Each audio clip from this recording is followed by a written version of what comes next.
Are the San Francisco Giants building their own version of the Oakland A's? Well, it's not quite that extreme, but I will explain why. I have some big picture concerns about the Giants organization that bubbled up during Bob Melvin's introductory press conference at Oracle Park. Welcome to another edition of the Kerry Crowley Show. Thank you so much for joining me, whether you're listening on YouTube or Spotify. Really appreciate you listening and reviewing, commenting, whatever it takes to boost this podcast. I really appreciate your help in getting the word out there. So let's get right into this. Earlier this week, Bob Melvin introduced as the manager of the San Francisco Giants. And let me be very clear. I've already done one podcast about Bob Melvin.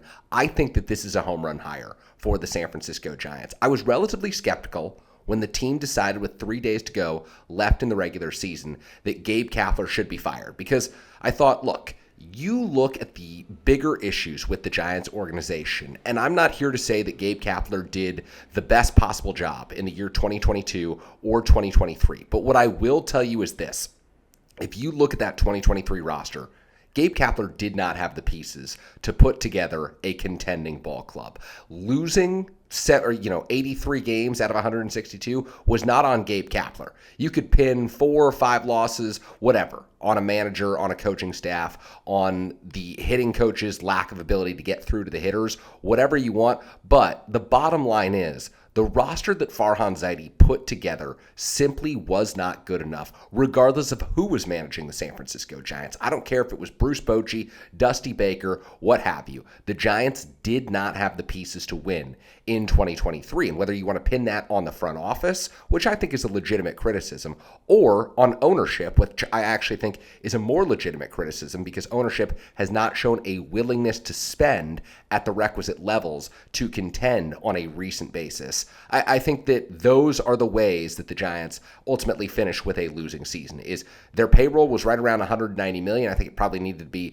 up around 210, 215, 220 if they were serious about putting together a winning squad, a team that could challenge the Dodgers and the Diamondbacks atop the National League West. And at the outset of the season, we thought the Padres would be there. And of course, the Padres ultimately finish ahead of the Giants. Then you can put it on the front office, Farhan Zaidi, some of the personnel decisions that he made. Look, Mitch Haniger, Michael Conforto, those contracts did not work out for the Giants. Ross Stripling, no. Was Sean Manaea effective at the second half of the season? Yes, and I think there are a lot of people in the Giants world that would like to see Sean Manaea opt in next season, but the bottom line is this. Gabe Kapler did not have the pieces, and so when the Giants made the decision to move on from Gabe Kapler, I thought, okay, I understand the need to try and find a better link from the organization and the clubhouse to the fan base, because I don't know that Gabe Kapler was the most effective communicator in discussing, breaking down Giants baseball with Giants fans. And as a manager,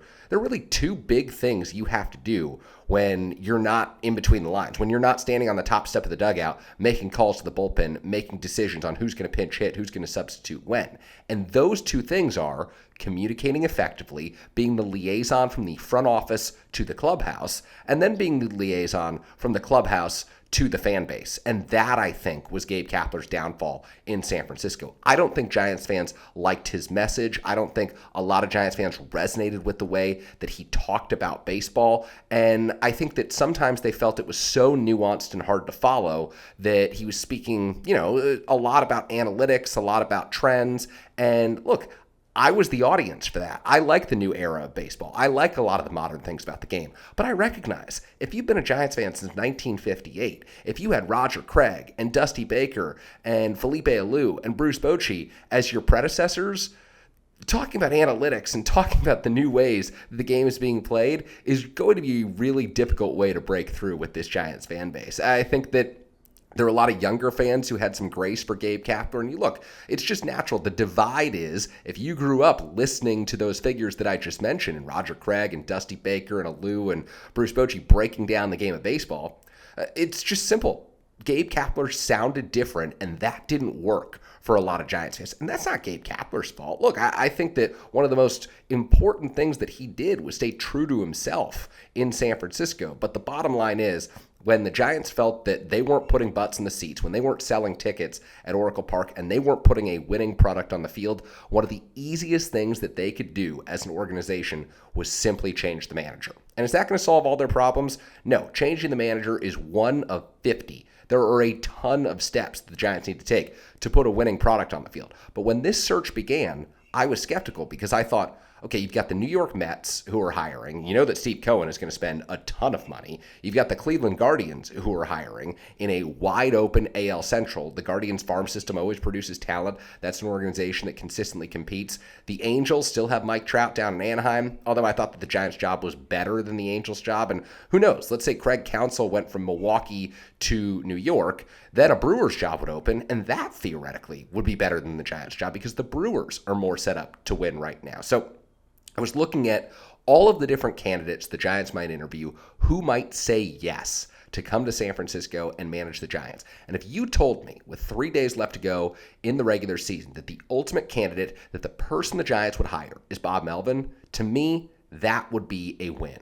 Bob Melvin was probably the best available manager on the market, the best person the Giants could have hired given the circumstances. And they went out and they did that. So you have to commend Farhan Zaidi. You have to commend Greg Johnson for making the tough decision. And I know, look, there's a lot of criticism that's going to be spread to Greg Johnson throughout this episode for what he said during this press conference introducing Bob Melvin. But the bottom line is, when they made the decision to fire Gabe Kapler, the Giants were taking a risk, and they mitigated a lot of the risk by bringing in a well-respected manager who is thought of very highly in circles all around the game of baseball. Whether you're talking with players, other coaches, other managers, front office executives, Bob Melvin is someone who people trust in the game of baseball. So let's move on to the introductory press conference, because this is where I think my concerns about the Giants turning into the Oakland A's, they're really going to come to light. So Bob Melvin has this press conference, and everything that comes out of his mouth is golden. It is exactly what Giants fans want to hear. He's a Menlo Atherton kid, grew up rooting for the Giants. He played for the Giants. He hit home runs at Candlestick Park. He talked about the Giants and A's rivalry. He talked about the Cal and Stanford rivalry, 49ers and Raiders. I mean, this is someone who has his finger on the pulse of Bay Area sports because he lived it. Like, this was his childhood, so he gets the history of the organization. He understands how special it is to root for Willie Mays, to root for a Willie McCovey, to root for a Juan Marichal or Orlando Cepeda. Bob Melvin understands all of that, and that is so important because Giants fans really treasure their connections to the history of the organization, and for good reason. It is an organization with incredible history. Some of the players who come through San Francisco have been some of the best to ever play the game of baseball, and Bob Melvin grew up rooting for that and playing for that, wearing the orange and black. And so I think when you've got someone who understands that connection and can get through to fans at that level, it's just really special. It reminded me of what the Giants are losing when Brandon Crawford won't be on this roster. Because Brandon Crawford grew up rooting for a Barry Bonds. He grew up, rooting for Royce Clayton was his favorite shortstop.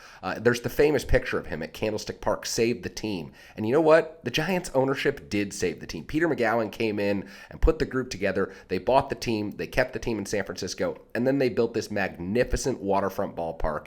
And the Giants, the rest is really history. 2010, 2012, 2014, the Giants achieved their mission. They made the Bay Area happy. They made longtime Giants fans happy, and happier than they might ever thought they'd be, with 3 titles in 5 seasons. And so while they will lose that connection from the field to the fan base when Brandon Crawford is no longer the shortstop for the San Francisco Giants, they will gain some of that back with Bob Melvin being the manager. Andy Baggerly wrote an exceptional article for The Athletic. He's had tremendous coverage throughout the managerial process of how the Giants reintroduced a familiar version of themselves with Bob Melvin coming back to the Bay Area and becoming the manager of the San Francisco Giants. And I thought that everything that he said during his press conference should inspire confidence. And look, I'm actually one of the people who, when Melvin was in Oakland, there was very few skeptics of what Melvin was doing in Oakland, how far that organization could go under his tutelage. And if you go to the end of the 2019 season, when the A's are bounced by the Tampa Bay Rays at home in the wild card game after winning, I think it was 97 games that year in the American League,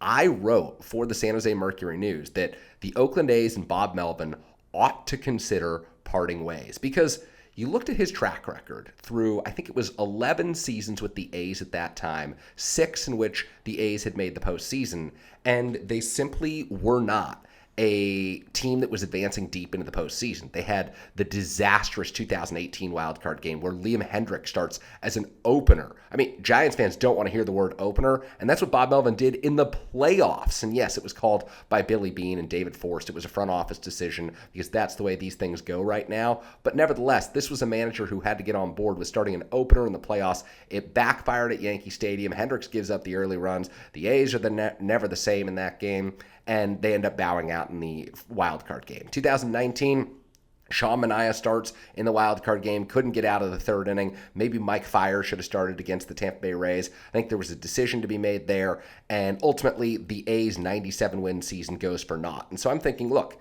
the guy has been in this position for a while. He's making, I think at the time, $3 to $4 million as a manager, and the A's notoriously cheap as an organization. I thought, how much longer are they going to put up with this? Because you figured that after years of contending, which the A's had done in 2018 and 2019, they were going to cycle through again. Like they were going to go through their rebuild thing where they were going to try and attract AAA players and deals who would ultimately come up to the majors within the next 2 seasons and help out their ball club so that the rebuild wouldn't last too long. But I thought, you know, it just makes sense with Bruce Bochy retiring at the time, stepping down from his post in San Francisco with the Giants. I wrote for the Mercury News. You can check this out. Google Kerry Crowley, Bob Melvin, A's, and you will read this.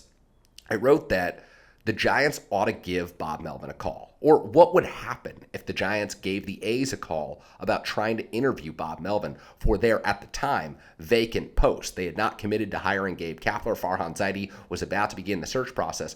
Ultimately, that doesn't happen. But I thought, I wonder how gettable he is, because everyone just assumed that he would be the A's manager forever because he gave the A's the best opportunity to win. But you had to realize this is someone who was nearing 2 decades in Major League Baseball, had not achieved playoff success. There were other organizations who were more ready to win in the years 2020 and 2021, and I thought, it just seems to be one of those situations where Bob Melvin might be gettable. And it didn't happen that offseason. But after 2020, the Padres are the team that make the call. They go down, they get Bob Melvin, and then Bob Melvin experiences more playoff success than he had prior in his career in 2021 as the Padres knock off the Dodgers in the NLDS, advance to the NLCS before ultimately losing to the Phillies. And you're thinking, okay, the Melvin era in San Diego, this is going to be successful. This is going to work. And now they're surrounding him with the star players that he absolutely needs to win at Petco Park. And what happens in 2023?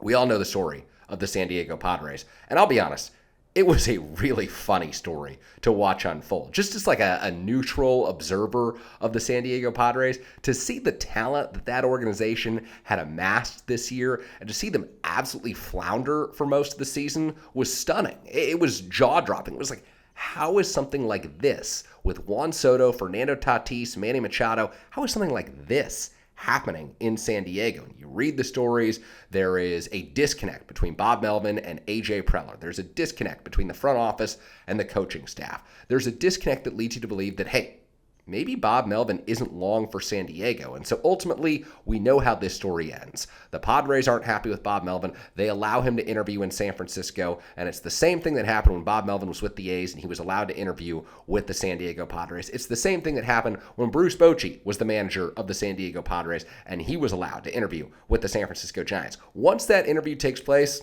it's as good as gone. That is a done deal. Bob Melvin was coming to the San Francisco Giants much as he was going to the San Diego Padres 2 years ago, much as Bruce Bochy was coming to the Giants in 2007. And so the Giants have this introductory press conference, and I am skeptical of Bob Melvin's playoff record. I am skeptical of a few different things with regard to the hire, but I think the thing that makes me most skeptical is you go back to when Farhan Zaidi was hired in San Francisco, and he named Gabe Kapler his manager. There were a lot of Giants fans who were saying, this seems a lot like the Dodgers organization, because Farhan had come from the Dodgers organization. Gabe Kapler had been the farm director in Los Angeles, and he talked about doing things with analytics and blending analytics and gut feel, and it just felt to a lot of Giants fans like the Giants were trying to take a page out of the Dodgers book and follow their model. And Giants fans were right in saying, look, the Dodgers can win 100 games every season, but what are they doing in the playoffs? Because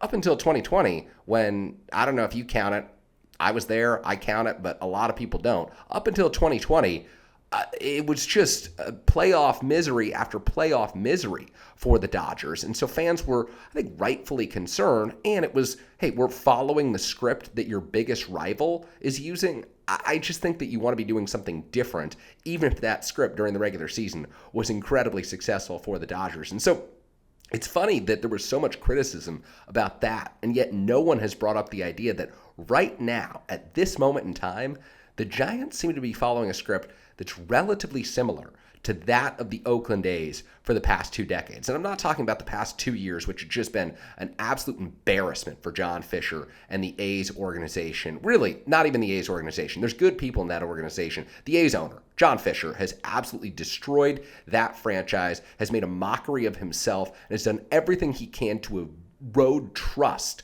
in the highest levels of the organization. And so take out what John Fisher has done over the last 2 seasons and look more about the philosophy that the A's have used, really dating back to the days when Farhan Zaidi was working under Billy Beane in Oakland. And that was, how do we get the most out of the least? How do we get the most talent, the most wins out of, not necessarily a massive investment in the ball club? And when you listen to Greg Johnson talk, the Giants chairman, at Bob Melvin's introductory press conference, he talks like someone who doesn't want to be spending money at the upper echelons of where other teams are spending money right now. He talked about breaking even more than he talked about putting a championship caliber squad on the field. Seriously, how many times at Bob Melvin's introductory press conference were the words World Series uttered?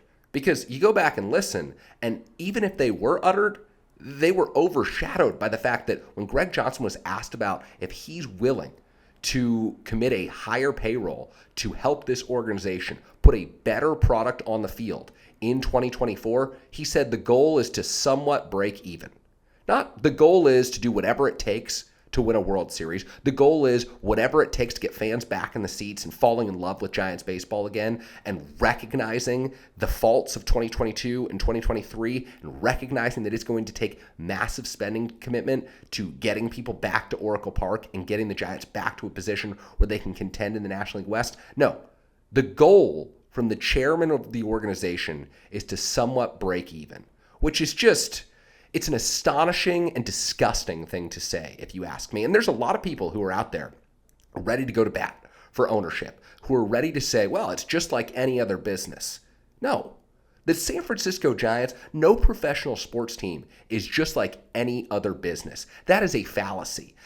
When I go to the dry cleaners, I'm not wearing the jersey of the dry cleaners to pick up my suit. When I go to the bookstore, I'm not, getting season tickets to the bookstore that are costing thousands of dollars to sit there for readings every Tuesday and Thursday night at my local bookstore, as much as I love the place. That does not happen. You are not talking about, a particular print shop in your community where you need to go and you need to get your FedEx or your UPS labels printed, and you're not saying, hey, son, daughter, I'm going to pass down my love of, this print shop to you one day, and we're going to go together and we're going to print labels together one day. No, that is the biggest fallacy of all time. The Giants are not just any old business trying to break even. Look at franchise valuations. Look at what the franchise was bought for back in 1993, and then look at, then look at what the franchise is now worth. Because if you've got a couple $100 million or $1 billion and you're trying to make the most of that and to be a good steward of the franchise, you're going to realize that, hey, dipping into the red year after year, and maybe you're 30, 40, 50 million in the red, you know what? You're going to make that up over time. You are. Trust me. If the Giants were to be put up for sale today, I think the franchise valuation is something like 3.4, 3.5, 3.6 billion. I would bet you that they sell for more than that. I would bet you they'd sell closer to $4 billion. And you know what? That's quite a return for the people who are looking to break even on their investment in the franchise. And I know that the Giants ownership group is complicated. I know that Greg Johnson does not have the same level of control over the Giants organization that other owners do, because there's 30 people involved in the organization. Heck, Buster Posey is now an owner of the San Francisco Giants. He's bought in at some level. And so Going into the red may not feel as comfortable for some of these people as it does for some of the owners across Major League Baseball. But the bottom line is this: Oracle Park has paid off. The Giants have turned Lot A into their own real estate development. Like, what more do fans need to sit through to understand that the commitment from the franchise, from the highest levels of ownership, should be, we want to be a top 5 team in payroll every year. We want to be a top 6, 7 team in payroll every year. We want to spend to contend. When we realize that, hey, the farm system has produced X level of talent and it's going to take Y level of talent to get to 90 wins this year or to get to 95 wins this year, we're going to make up Y level of talent by spending that money to go out and acquire the free agents, to go out and acquire players through trades who are going to cost money. They don't want to sit here and be told a lesson about breaking even. It's just shameful. It's shameful behavior from Giants ownership. And it's, the third time that Greg Johnson has opened his mouth in the last few weeks and he said something that he should absolutely want to retract. I mean, seriously, how does the concept of breaking even come up before the idea of putting a World Series caliber product on the field? How hard is it to say, we will do whatever it takes, we will spend whatever it takes to put a winner back on the field in San Francisco, because we know that's what matters to San Francisco Giants fans. I think that when you hear words like that, you can understand my concern about the Giants becoming the A's, because they've got a front office leader in Farhan Zaidi who worked in Oakland and understands how to get more out of less. You've now got a manager who worked in Oakland who understands how to get more out of less. And you've got an owner who's talking about having less to give to the organization. Seriously, that is the concern right now. And so you look at next year for the San Francisco Giants, and one of the reasons that I like this Bob Melvin hire is because of what he can give this developing core that they've got in San Francisco. Because one of the things that Bob Melvin did in Oakland so well is he got the most out of players coming up from AAA to the big leagues. He got the most out of players who needed to get comfortable at the major league level for the A's to have a chance at succeeding. And you look at the Giants next season. If the Giants are going to be successful, yes, they're going to have to go out and spend. They're going to have to get a Yoshinobu Yamamoto. They're going to have to go get a Jung-Hoo Lee. They're going to have to be in on Shohei Ohtani and Blake Snell and Cody Bellinger. They're going to have to play at the top of the market and look for top talent this offseason. But ultimately, they will be supplementing a core that is coming through the organization right now in Kyle Harrison, in Marco Luciano, in Patrick Bailey, in Luis Matos, in Tyler Fitzgerald, and hopefully Elliot Ramos if the Giants hang on to him this offseason. There is a big group of young players who need to be starter caliber players and positive contributors for the Giants next season. And I think that hiring Bob Melvin and allowing him to assemble a coaching staff that understands how to get the most out of those players, that is a major key to the Giants offseason. Because you look at what Bob Melvin did in Oakland, and he's got a great track record of, hey, Marcus Semien traded from the Chicago White Sox to the Oakland A's at a time when, there were big picture questions about whether he'd ever stick at shortstop, ever be good enough.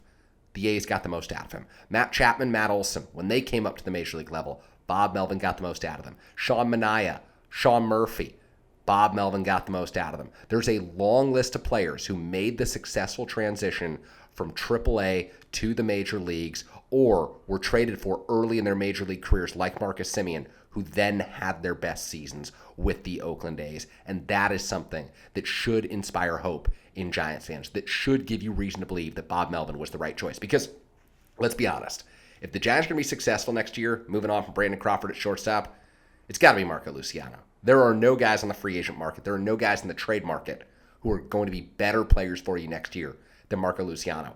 If Kyle Harrison is going to be able to pitch next October, the Giants are going to have to stick with him through the tough months that he will certainly endure. Whether it be May, June, July, there's going to be a time next season where Kyle Harrison does not look as comfortable. And beyond a Harrison, beyond a Luciano, who do the Giants bring in free agency to supplement this roster? Well, Andy Baggerly and many of the other Giants beat writers have covered this, but Bob Melvin has a tremendous track record of forging strong relationships with players from Asia, with players from Japan and Korea, and the Giants this offseason will need to go after Yamamoto. They'll need to go after Lee. And in upcoming offseasons, there's going to be more talent coming over from the Pacific Rim because you look at the players that Japan and Korea have produced in recent years, and those are impact players at the major league level. The Giants missed on Masataka Yoshida. They missed on Kodai Senga. They missed on Saya Suzuki. But now is not the time to miss. Players are coming over, it feels like to me, more frequently than ever before and having more success than ever before.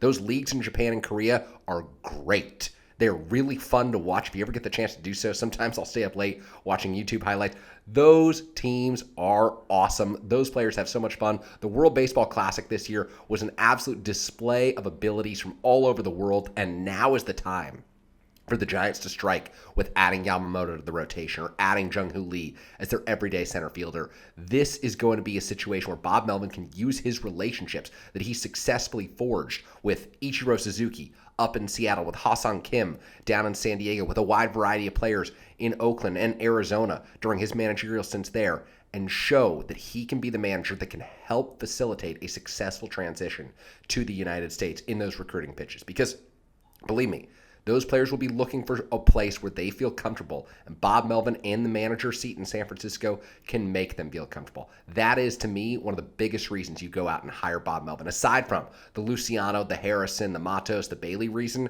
it is recruiting free agents from outside of North America, and the Giants have an opportunity to strike big this offseason. Now the question is, will they? What are they able to commit financially? What are they willing to commit financially? Because I think those are two different questions. What are they able to commit?